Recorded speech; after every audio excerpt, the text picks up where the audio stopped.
بسم الله الرحمن الرحيم.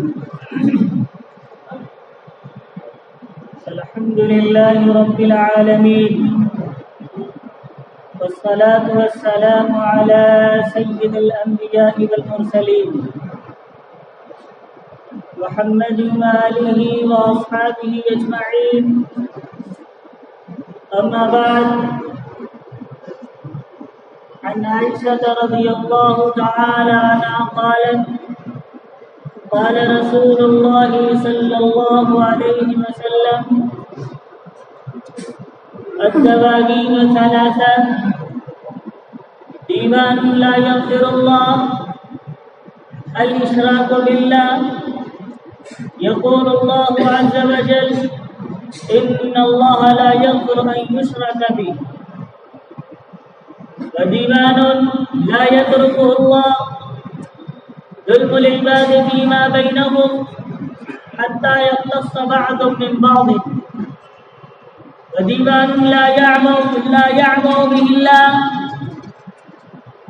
ظلم العباد فيما بينه وبين الله، فذاك إلى الله إن شاء عذبه وإن شاء تجاوز عنه، أو كما قال رسول الله صلی اللہ علیہ وسلم.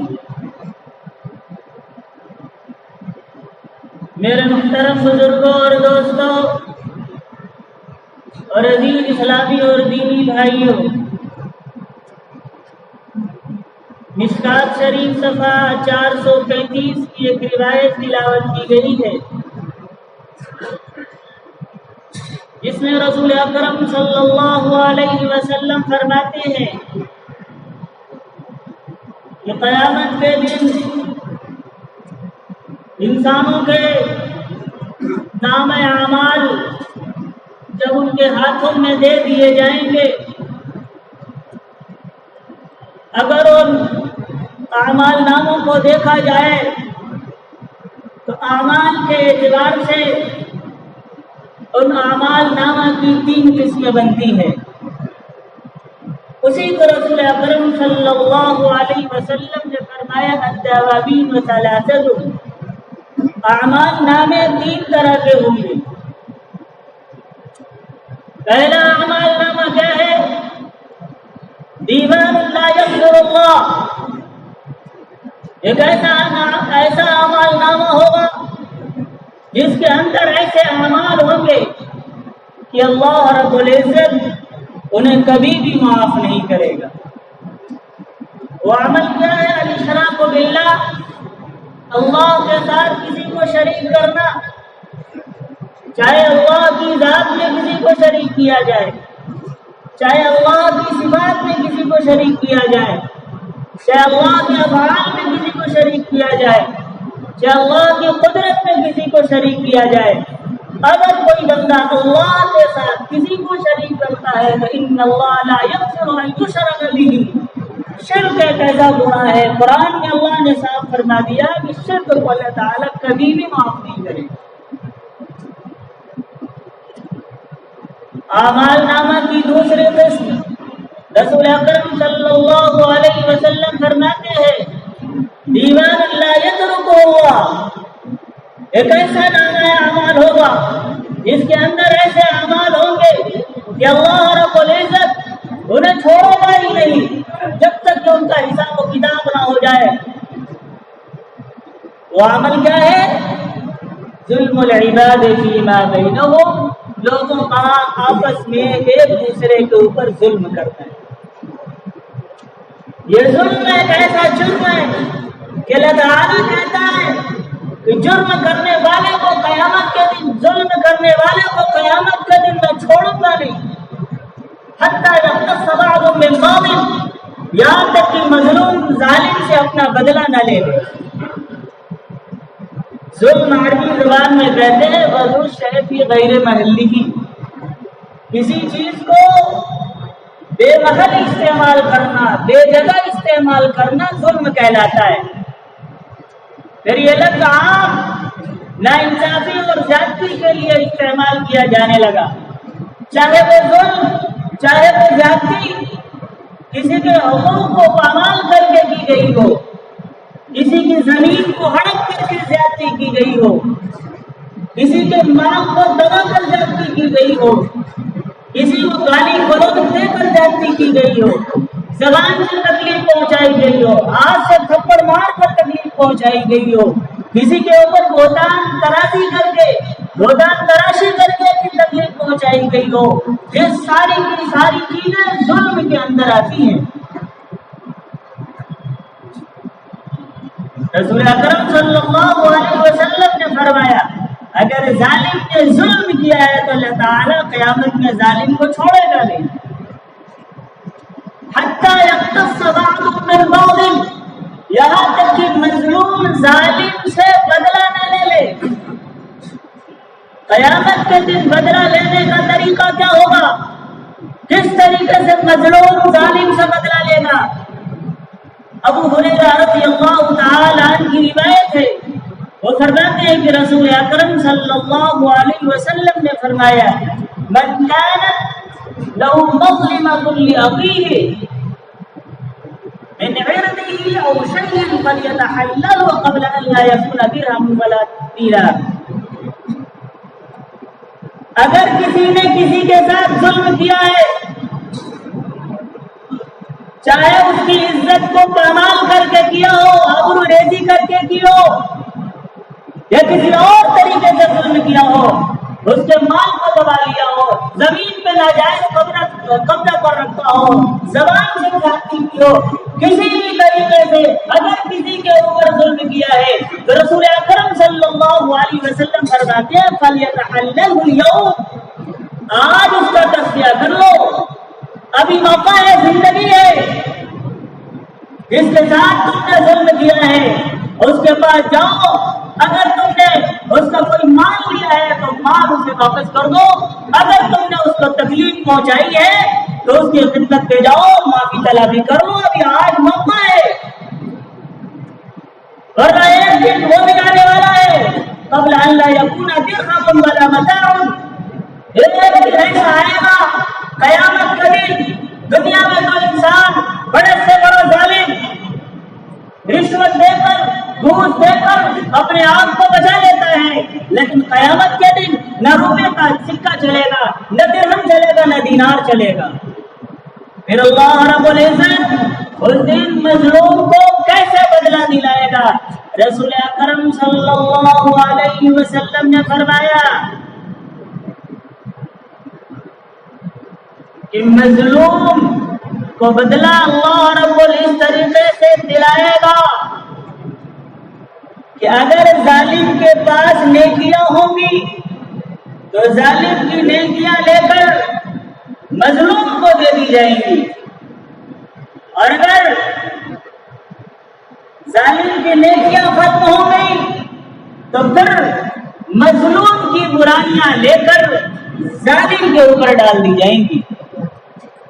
ایک اور حدیث اس کے ساتھ دے رہی ہے رسول اکرم صلی اللہ علیہ وسلم نے ایک دن صحابہ سے پوچھا اتدرون ما المفلس، تم لوگ جانتے ہو مفلس کسے کہتے ہیں؟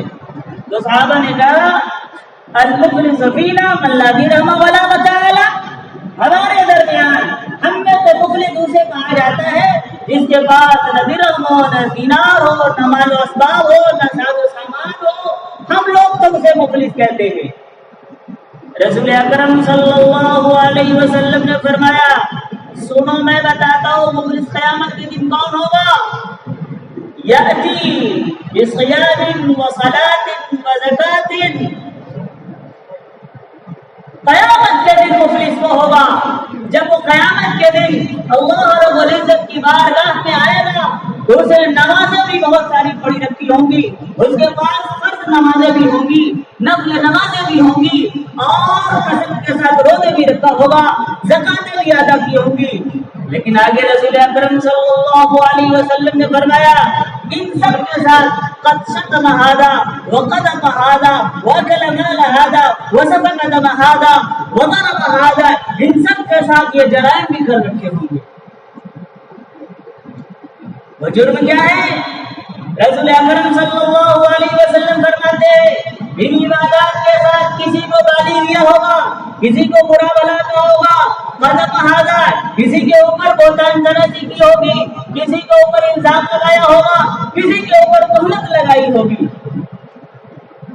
آج بڑی آسانی سے کسی کے اوپر تہمت لگا دی جاتی ہے، فلاں تو ایسا ہے، فلاں تو ویسا ہے، فلاں کا تو فلاں سے چکر چل رہا ہے۔ کیا ثبوت ہے آپ کے پاس جو آپ نے زبان کھول دی؟ فلاں کا کردار تو ایسا ہے، کیا ثبوت ہے، کیا دلیل ہے آپ کے پاس کہ آپ نے کسی کے بارے میں زبان کھول دی اور اس کے اوپر تہمت لگا دی؟ یاد رکھیے، منہ سے نکلا ہوا لفظ آپ کو کہیں نہ کہیں ثابت کرنا پڑے گا، یا تو دنیا کی عدالت میں ثابت کرنا پڑے گا، یا پھر اللہ رب العزت کی عدالت میں ثابت کرنا پڑے گا کہ جو تم نے منہ سے باتیں نکالی تھی وہ سچی تھی یا جھوٹی تھی۔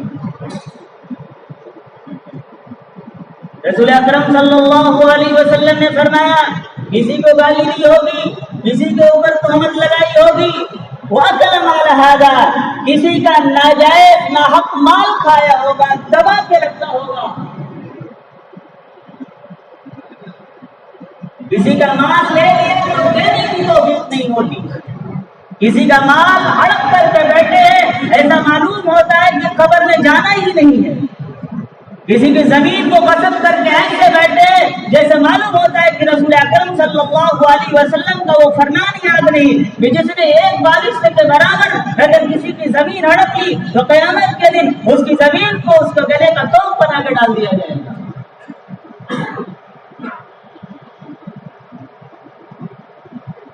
آگے رسول اکرم صلی اللہ علیہ وسلم فرماتے ہیں، وَسَفَكَ دَمَ هَذَا، کسی کا ناحق خون کیا ہوگا، اور آگے فرمایا وَضَرَبَ هَذَا، کسی کو ناحق مارا ہوگا، تھپڑ لگایا ہوگا۔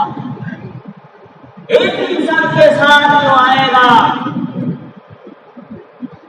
یہ ہے حقیقت میں مفلس، جس کے پاس نمازیں تھیں، زکاتیں تھیں، روزے تھے، لیکن ان کے ساتھ یہ جرائم تھے، یہ ہے حقیقت میں قیامت کے دن مفلس۔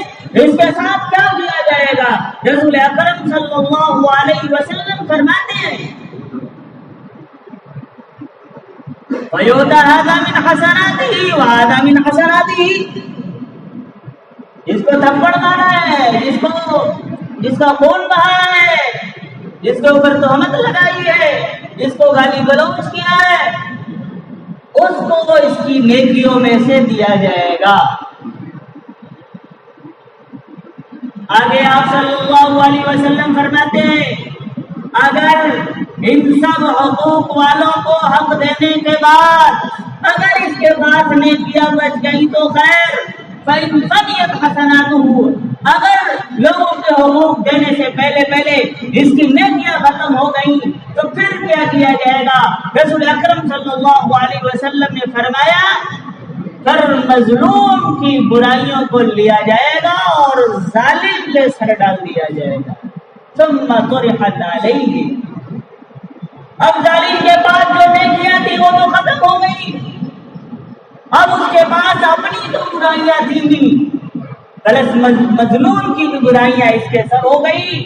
رسول اکرم صلی اللہ علیہ وسلم فرماتے ہیں، ثم طرح فی النار، وہ آدمی جہنم کا مستحق ہو جائے گا اور اسے جہنم میں دھکا دے کے ڈال دیا جائے گا۔ ظلم کتنی خوفناک چیز ہے۔ قیامت کے دن جو مومن صالح ہوں گے، نورہم یسعی بین ایدیہم، جب وہ چلیں گے تو ان کے سامنے اور ان کے دائیں ان کے ارد گرد نور ہوگا، جس سے یہ پہچانے جائیں گے کہ یہ مومن صالح بندے جا رہے ہیں۔ لیکن جب ظالم جائے گا، الظلم ظلمات یوم القیامہ، جب ظالم ہوگا تو پھر ظالم کے چاروں طرف اندھیرا ہوگا، دیکھنے والے سمجھ جائیں گے کہ یہ ظالم جا رہا ہے، قیامت کے دن اس کی کھلی ہوئی رسوائی ہوگی۔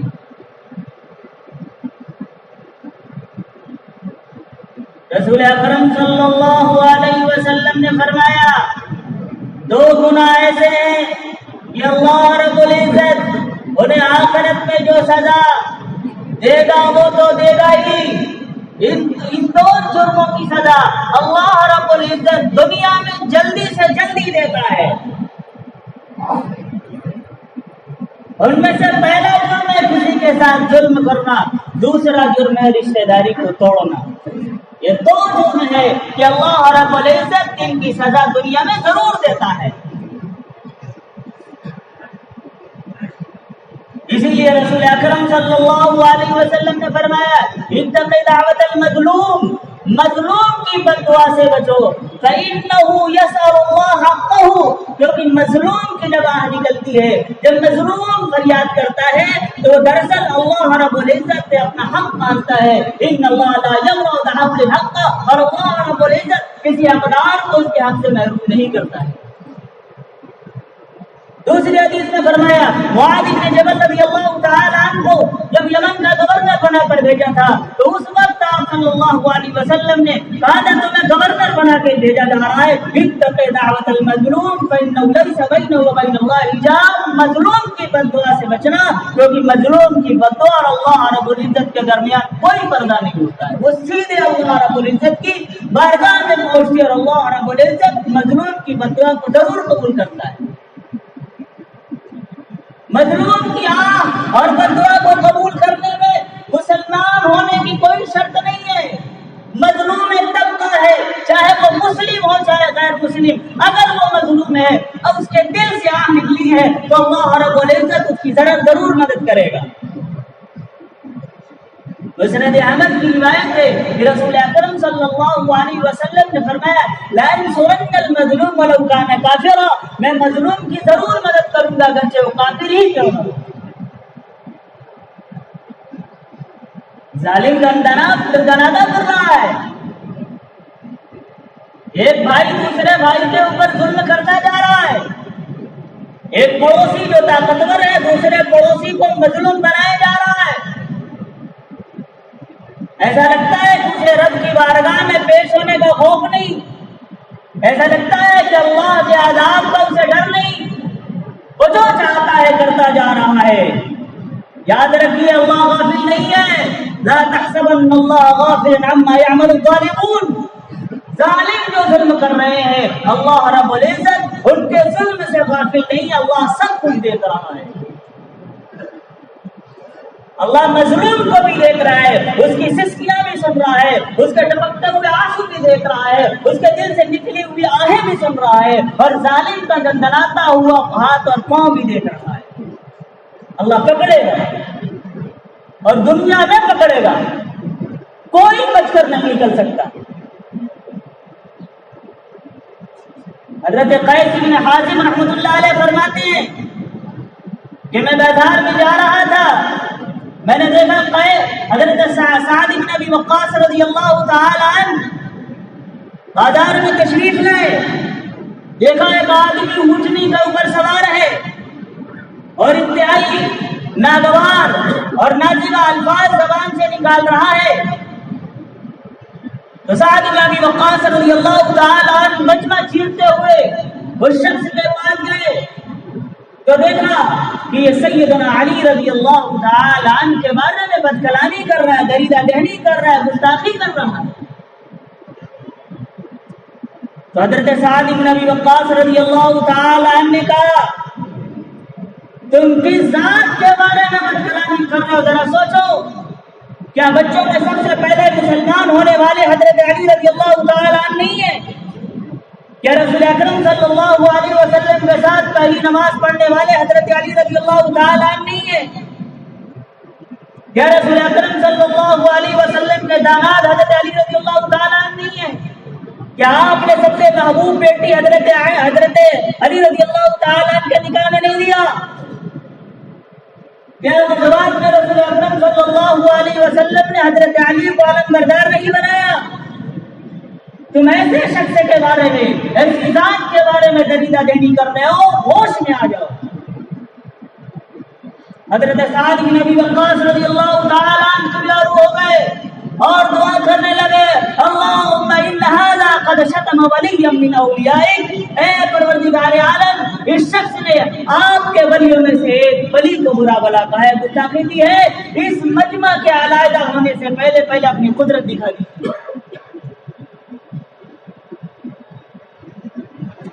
چنانچہ اس واقعہ کے راوی قیس بن حازم رحمۃ اللہ علیہ فرماتے ہیں کہ ابھی ہم لوگ علیحدہ نہیں ہوئے کہ جس اونٹنی پر وہ سوار تھا وہ اونٹنی بد گئی اور اس نے جھٹکا دیا، یہاں تک کہ وہ سوار گرا اور برابر کے پتھر میں جا کے لگا، اس کا سر پھٹا اور وہی موت کا شکار ہو۔ کسی کے ساتھ ظلم کرنا، کسی کے ساتھ زیادتی کرنا، اللہ رب العزت دنیا میں اس کی سزا ضرور دیتا ہے۔